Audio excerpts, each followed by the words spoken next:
Lord, tulungan mo akong tuparin ang mga pangarap ko. Panginoon, alam kong hindi niyo ako iniiwan. Alam kong ginagabayan ninyo ako. Alam kong lagi kayong humahanap ng paraan upang tulungan ako, higit lalo sa mga pagkakataon na ako ay sinusubok ng panahon at maraming problema sa buhay. At alam ko rin, Panginoon, na tinutulungan mo ako upang matupad ang pangarap ko sa buhay, ang pangarap ko sa aking sarili, at higit sa lahat, ang pangarap ko sa aking pamilya.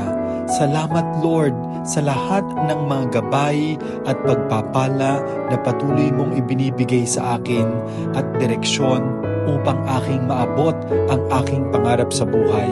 Alam ko na hindi mo ako pinababayaan. Alam ko na lagi mo akong ginagabayan. At alam ko na lagi kang nandyan upang ako ay tulungan at samahan. Amen.